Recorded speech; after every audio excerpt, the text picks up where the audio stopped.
அனைவருக்கும் வணக்கம். இப்போ நம்ம பார்க்க போகிறது பிரண்டை துவையல். பிரண்டை துவையல் எப்படி செய்கிறதுன்னு பார்க்கறதுக்கு முன்னாடி அதுக்கு என்னென்ன தேவை அப்படின்றத பார்த்துக்கலாம். இது பிரண்டை க்ளீன் பண்ணி எடுத்து வச்சுருக்குறோம். அடுத்து நார் எல்லாத்தையும் எடுத்துகிட்டு க்ளீனாக எடுத்து வச்சுருக்குறோம். அடுத்து நமக்கு தேவையானது தாளிக்கிறதுக்கு உளுத்தம்பருப்பு, எண்ணெய் பாருங்கள், எண்ணெய். அடுத்து உளுத்தம்பருப்பு, காஞ்ச மிளகாய். அடுத்து பூண்டு, இஞ்சி, கொஞ்சம் போல் கருவேப்பிலை. அடுத்து புளி, அப்புறம் நமக்கு தேங்காய்.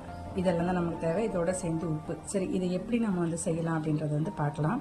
நான் பாருங்கள், வானொலி வச்சுருக்கிறேன் அடுப்பில். வானொலி நல்லா சுட்டு வந்துருச்சு. அடுத்து ஒரு 2 ஸ்பூன் நம்ம எண்ணெயை விட்டுக்கலாம்.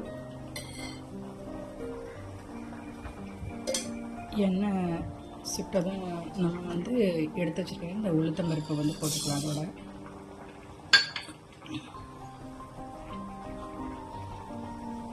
உளுந்து லேசாக சிலந்து வந்ததும் காஞ்ச மிளகாயை போட்டுக்கலாம். காஞ்ச மிளகாயை நம்ம இதோட சேர்த்து லேசாக கொஞ்சமாக வதக்கிக்கலாம். அடுத்து பூண்டு அதோட சேர்த்துக்கலாம். பூண்டோட இஞ்சியும் நம்ம அதோட சேர்த்து வதக்கி விட்டுக்கலாம். இந்த இஞ்சியும் பூண்டும் உளுந்து அப்புறம் இந்த வரமிளகாய் எல்லாமே நல்லா சின்னதமாக வதங்கி வந்ததும் நம்ம எடுத்து வச்சுக்கிற இந்த பிரண்டையை அதோட சேர்த்துடலாம்.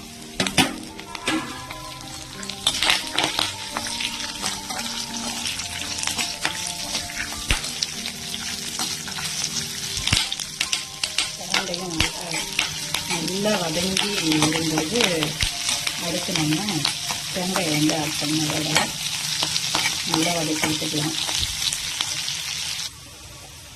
பாருங்கள், பிரண்டையும் நல்லா சுண்டு வந்துடுச்சு. அடுத்து நம்ம கருவேப்பிலை கொஞ்சம் போட்டுக்கணும். கருவேப்பிலையும் போட்டு வதக்கிட்டு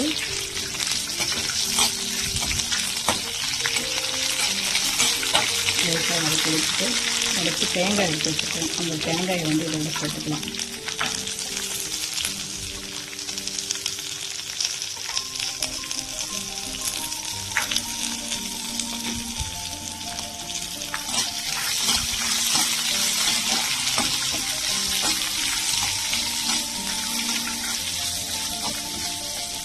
தேங்காயை போட்டு வதக்கும்போதே புளி எடுத்து வச்சுருக்கிறோம். இந்த புளியை நல்லா கழுவி க்ளீன் பண்ணி எடுத்து வச்சுருக்கிறோம். அந்த புளியை இதோட சேர்த்துக்கலாம்.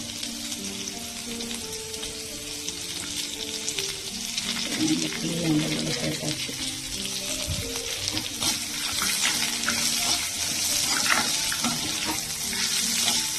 எல்லாத்தையும் ஒன்றா போட்டு வதக்கும்போது அருமையான ஒரு ஸ்மெல் வருது.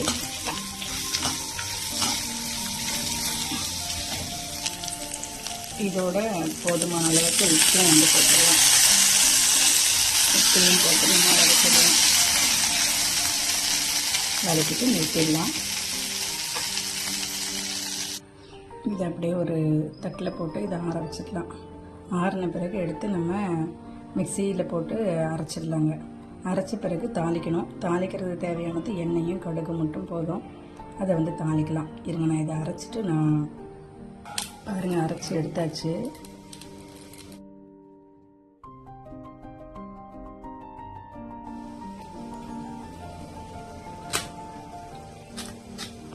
அடுத்து தாளிக்கணும். தாளிக்கிறதுக்கு நம்ம எண்ணெய் கடுகு போட்டு நம்ம தாளிக்கலாம்.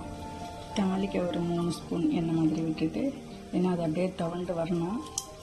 எண்ணெய் காஞ்சோன்னா கடுகு அதோட சேர்த்துக்கணும். நான் வரமிளகாய் போட்டதில் ஒரு வரமிளகாய் மட்டும் வறுத்தது கொஞ்சம் எடுத்து வச்சுருக்கிறேன். எனக்கு கொஞ்சம் அதிகமாக இருக்கும் போல் தோணுச்சு. அதனால் அதை இதில் போட்டுட்டு பாருங்கள், அருமையாக வதங்கி சுருண்டு வருது.